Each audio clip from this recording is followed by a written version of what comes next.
আমরা বলেছি এই সংবিধান মহান মুক্তিযুদ্ধের উপর দাঁড়িয়ে হয়েছে, কিন্তু মুক্তিযুদ্ধের যে আকাঙ্ক্ষা ছিল সাম্য, মানবিক মর্যাদা, সামাজিক সুবিচার প্রতিষ্ঠা করা, তার জন্য গণতন্ত্র প্রতিষ্ঠা করা, সেই আকাঙ্ক্ষা সংবিধানে প্রতিফলিত হয় নাই বলে সমস্ত ক্ষমতা একজন ব্যক্তির হাতে কেন্দ্রীভূত করা হয়েছে। যিনি প্রধানমন্ত্রী হন তার হাতে সব ক্ষমতা, আর তিনি পুরো রাষ্ট্রটা পকেটে ঢুকিয়ে জনগণের উপর স্টিমরোলার চালিয়েছেন। এটাই কি আমাদের অভিজ্ঞতা ছিল না? এটাই কি 72 সাল থেকে এই দেশের অভিজ্ঞতা হয়নি? এরা কেবল স্টিমরোলার চালিয়েছে তা নয়, সব অধিকার কেড়ে নিয়েছিল, এমনকি ভোটের অধিকারটাও কেড়ে নিয়েছিল। এই জন্য তত্ত্বাবধায়ক ব্যবস্থা এসেছিল, কিন্তু তত্ত্বাবধায়ক ব্যবস্থাও টেকে নাই। আর টেকে নাই বলে আমরা দেখেছি কিভাবে তত্ত্বাবধায়ক ব্যবস্থা গিলে খাওয়ার চেষ্টা করে। শেখ হাসিনা এর বিরুদ্ধেই কথা বলেছেন, কিন্তু 8 সালে ক্ষমতায় এসে পুরনো এই যে গিলে খাওয়ার যে চেষ্টা, সেইটাকে তিনি পূর্ণ রূপ দিতে চেয়েছেন।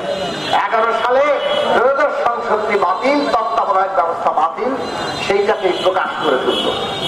অর্থাৎ এইটা জমিদারি, এই দেশে এই জমিদারি তারা চালাবেন, এটা তাদের বাপ দাদার সম্পত্তি। বাংলাদেশের মানুষ 11 সাল থেকে লড়াই করেছে, একেবারে সরাসরি এই ফ্যাসিবাদী প্রবণতা, এই কর্তৃত্ববাদ, স্বৈরতন্ত্র কায়েমের চেষ্টার বিরুদ্ধে।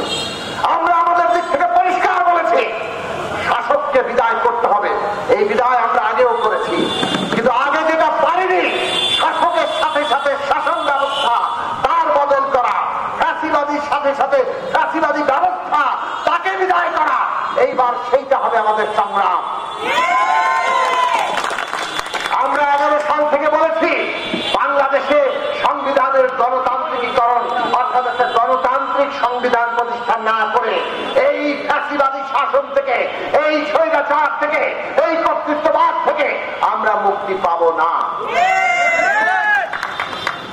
আমরা দেখলাম 14 সালে একটা তামাশার নির্বাচন, এবং তারপরে আমরা এই কথা আরো জোরের সাথে বলেছি, এখন বাংলাদেশ একটা ফ্যাসিবাদী শাসনের দিকে অগ্রসর হচ্ছে। এবং এই কারণেই ফ্যাসিবাদী শাসকের সাথে সাথে যদি ফ্যাসিবাদকে পুরো ব্যবস্থাকে আমরা বদলাতে না পারি, তাহলে বাংলাদেশের মানুষ এই লড়াই আর